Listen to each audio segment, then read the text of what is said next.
Hello. Welcome to the Read Along Audiobooks production of Alice's Adventures in Wonderland by Lewis Carroll. This video includes all of the chapter's original text, so that you can read along. Please remember to subscribe with the notification bell turned on, so you will be notified whenever we post a new audiobook. Thank you. Alice's Adventures in Wonderland by Lewis Carroll. Chapter 4. The Rabbit Sends in a Little Bill. It was the White Rabbit, trotting slowly back again, and looking anxiously about as it went, as if it had lost something, and she heard it muttering to itself, "The Duchess. The Duchess. Oh my dear paws. Oh my fur and whiskers. She'll get me executed, as sure as ferrets are ferrets. Where can I have dropped them, I wonder?" Alice guessed in a moment that it was looking for the fan and the pair of white kid gloves, and she very good-naturedly began hunting about for them, but they were nowhere to be seen. Everything seemed to have changed since her swim in the pool, and the great hall, with the glass table, and the little door, had vanished completely. Very soon the rabbit noticed Alice, as she went hunting about, and called out to her in an angry tone, "Why, Mary, and what are you doing out here? Run home this moment, and fetch me a pair of gloves and a fan. Quick, now!" And Alice was so much frightened that she ran off at once in the direction it pointed to, without trying to explain the mistake it had made. "He took me for his housemaid," she said to herself as she ran. "How surprised he'll be when he finds out who I am. But I'd better take him his fan and gloves, that is, if I can find them." As she said this, she came upon a neat little house, on the door of which was a bright brass plate with the name W. Rabbit engraved upon it. She went in without knocking and hurried upstairs, in great fear lest she should meet the real Mary and be turned out of the house before she had found the fan and gloves. "How queer it seems," Alice said to herself, "to be going messages for a rabbit. I suppose Dinah'll be sending me on messages next." And she began fancying the sort of thing that would happen. "Miss Alice. Come here directly, and get ready for your walk. Coming in a minute, nurse. But I've got to see that the mouse doesn't get out. Only I don't think," Alice went on, "that they'd let Dinah stop in the house if it began ordering people about like that." By this time she had found her way into a tidy little room with a table in the window, and on it, as she had hoped, a fan and 2 or 3 pairs of tiny white kid gloves. She took up the fan and a pair of the gloves, and was just going to leave the room when her eye fell upon a little bottle that stood near the looking-glass. There was no label this time with the words "Drink Me," but nevertheless she uncorked it and put it to her lips. "I know something interesting is sure to happen," she said to herself, "whenever I eat or drink anything, so I'll just see what this bottle does. I do hope it'll make me grow large again, for really I'm quite tired of being such a tiny little thing." It did so indeed, and much sooner than she had expected. Before she had drunk half the bottle, she found her head pressing against the ceiling, and had to stoop to save her neck from being broken. She hastily put down the bottle, saying to herself, "That's quite enough. I hope I shan't grow any more as it is. I can't get out at the door. I do wish I hadn't drunk quite so much." Alas! It was too late to wish that. She went on growing, and very soon had to kneel down on the floor. In another minute there was not even room for this, and she tried the effect of lying down with one elbow against the door, and the other arm curled round her head. Still she went on growing, and, as a last resource, she put one arm out of the window, and one foot up the chimney, and said to herself, "Now I can do no more, whatever happens. What will become of me?" Luckily for Alice, the little magic bottle had now had its full effect, and she grew no larger. Still it was very uncomfortable, and, as there seemed to be no sort of chance of her ever getting out of the room again, no wonder she felt unhappy. It was much pleasanter at home, thought poor Alice, when one wasn't always growing larger and smaller, and being ordered about by mice and rabbits. "I almost wish I hadn't gone down that rabbit hole, and yet it's rather curious, you know, this sort of life. I do wonder what can have happened to me. When I used to read fairy tales, I fancied that kind of thing never happened, and now here I am in the middle of one. There ought to be a book written about me, that there ought.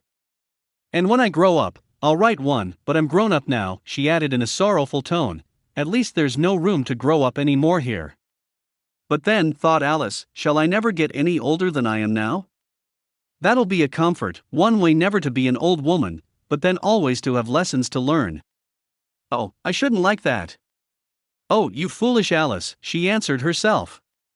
How can you learn lessons in here? Why, there's hardly room for you, and no room at all for any lesson books. And so she went on, taking first one side and then the other, and making quite a conversation of it altogether. But after a few minutes she heard a voice outside, and stopped to listen. Marianne. Marianne, said the voice. Fetch me my gloves this moment. Then came a little pattering of feet on the stairs. Alice knew it was the rabbit coming to look for her, and she trembled till she shook the house, quite forgetting that she was now about 1,000 times as large as the rabbit, and had no reason to be afraid of it. Presently the rabbit came up to the door, and tried to open it, but as the door opened inwards, and Alice's elbow was pressed hard against it, that attempt proved a failure. Alice heard it say to itself, then I'll go round and get in at the window. That you won't, thought Alice, and after waiting till she fancied she heard the rabbit just under the window, she suddenly spread out her hand, and made a snatch in the air. She did not get hold of anything, but she heard a little shriek and a fall, and a crash of broken glass, from which she concluded that it was just possible it had fallen into a cucumber frame, or something of the sort. Next came an angry voice, the rabbit's Pat. Pat. Where are you? And then a voice she had never heard before, sure then I'm here. Digging for apples, your honor. Digging for apples, indeed, said the rabbit angrily. Here. Come and help me out of this. Sounds of more broken glass. Now tell me, Pat, what's that in the window? Sure, it's an arm, your honor. He pronounced it arum. An arm, you goose. Whoever saw one that size? Why, it fills the whole window. Sure, it does, your honor, but it's an arm for all that. Well, it's got no business there, at any rate, go and take it away. There was a long silence after this, and Alice could only hear whispers now and then, such as, sure, I don't like it, your honor, at all, at all. Do as I tell you, you coward, and at last she spread out her hand again, and made another snatch in the air. This time there were 2 little shrieks, and more sounds of broken glass. What a number of cucumber frames there must be, thought Alice. I wonder what they'll do next. As for pulling me out of the window, I only wish they could. I'm sure I don't want to stay in here any longer. She waited for some time without hearing anything more. At last came a rumbling of little cartwheels, and the sound of a good many voices all talking together. She made out the words, where's the other ladder? Why, I hadn't to bring but one. Bill's got the other bill. Fetch it here, lad, here, put 'em up at this corner, no, tie 'em together first, they don't reach half high enough yet, oh. They'll do well enough, don't be particular here, Bill. Catch hold of this rope, will the roof bear, mind that loose slate, oh, it's coming down. Heads below. A loud crash. Now, who did that? It was Bill, I fancy. Who's to go down the chimney? Nay, I shan't. You do it. That I won't, then. Bill's to go down here, Bill. The master says you're to go down the chimney. Oh. So Bill's got to come down the chimney, has he? Said Alice to herself. Shy, they seem to put everything upon Bill. I wouldn't be in Bill's place for a good deal. This fireplace is narrow, to be sure, but I think I can kick a little. She drew her foot as far down the chimney as she could, and waited till she heard a little animal, she couldn't guess of what sort it was, scratching and scrambling about in the chimney close above her. Then, saying to herself, this is Bill, she gave one sharp kick, and waited to see what would happen next. The first thing she heard was a general chorus of there goes Bill, then the rabbit's voice along, catch him, you by the hedge, then silence, and then another confusion of voices, hold up his head, brandy, now don't choke him, how was it, old fellow? What happened to you? Tell us all about it. Last came a little feeble, squeaking voice, that's Bill, thought Alice, well, I hardly know no more, thank ye. I'm better now, but I'm a deal too flustered to tell you. All I know is, something comes at me like a jack-in-the-box, and up I goes like a skyrocket. So you did, old fellow, said the others. We must burn the house down, said the rabbit's voice, and Alice called out as loud as she could, if you do, I'll set Dinah at you. There was a dead silence instantly, and Alice thought to herself, I wonder what they will do next. If they had any sense, they'd take the roof off. After a minute or two, they began moving about again, and Alice heard the rabbit say, a barrowful will do, to begin with. A barrowful of what? Thought Alice, but she had not long to doubt, for the next moment a shower of little pebbles came rattling in at the window, and some of them hit her in the face. "I'll put a stop to this," she said to herself, and shouted out, "You'd better not do that again," which produced another dead silence. Alice noticed with some surprise that the pebbles were all turning into little cakes as they lay on the floor, and a bright idea came into her head. "If I eat one of these cakes," she thought, "it's sure to make some change in my size, and as it can't possibly make me larger, it must make me smaller, I suppose." So she swallowed one of the cakes, and was delighted to find that she began shrinking directly. As soon as she was small enough to get through the door, she ran out of the house, and found quite a crowd of little animals and birds waiting outside. The poor little lizard, Bill, was in the middle, being held up by 2 guinea pigs, who were giving it something out of a bottle. They all made a rush at Alice the moment she appeared, but she ran off as hard as she could and soon found herself safe in a thick wood.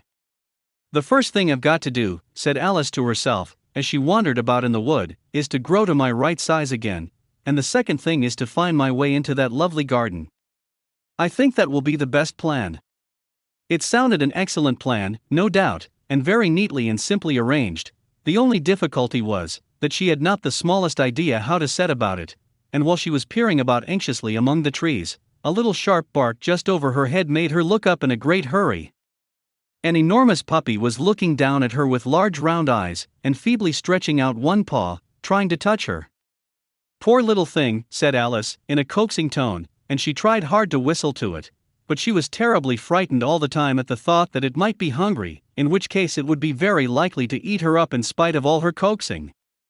Hardly knowing what she did, she picked up a little bit of stick, and held it out to the puppy, whereupon the puppy jumped into the air off all its feet at once, with a yelp of delight, and rushed at the stick, and made believe to worry it. Then Alice dodged behind a great thistle, to keep herself from being run over, and the moment she appeared on the other side, the puppy made another rush at the stick, and tumbled head over heels in its hurry to get hold of it. Then Alice, thinking it was very like having a game of play with a cart horse, and expecting every moment to be trampled under its feet, ran round the thistle again. Then the puppy began a series of short charges at the stick, running a very little way forwards each time, and a long way back, and barking hoarsely all the while, till at last it sat down a good way off, panting, with its tongue hanging out of its mouth, and its great eyes half shut. This seemed to Alice a good opportunity for making her escape, so she set off at once, and ran till she was quite tired and out of breath, until the puppy's bark sounded quite faint in the distance. "And yet what a dear little puppy it was," said Alice, as she leant against a buttercup to rest herself, and fanned herself with one of the leaves. "I should have liked teaching it tricks very much, if I'd only been the right size to do it. Oh dear! I'd nearly forgotten that I've got to grow up again. Let me see, how is it to be managed? I suppose I ought to eat or drink something or other, but the great question is, what?" The great question certainly was, what? Alice looked all round her at the flowers and the blades of grass, but she did not see anything that looked like the right thing to eat or drink under the circumstances. There was a large mushroom growing near her, about the same height as herself, and when she had looked under it, and on both sides of it, and behind it, it occurred to her that she might as well look and see what was on the top of it. She stretched herself up on tiptoe, and peeped over the edge of the mushroom, and her eyes immediately met those of a large blue caterpillar, that was sitting on the top with its arms folded, quietly smoking a long hookah, and taking not the smallest notice of her, or of anything else. This is the end of the chapter. We have linked to the next chapter on this screen, or please feel free to visit our channel to explore the other titles we have available. Please remember to subscribe with the notification bell turned on, so you will be notified whenever we post a new audiobook. Thank you.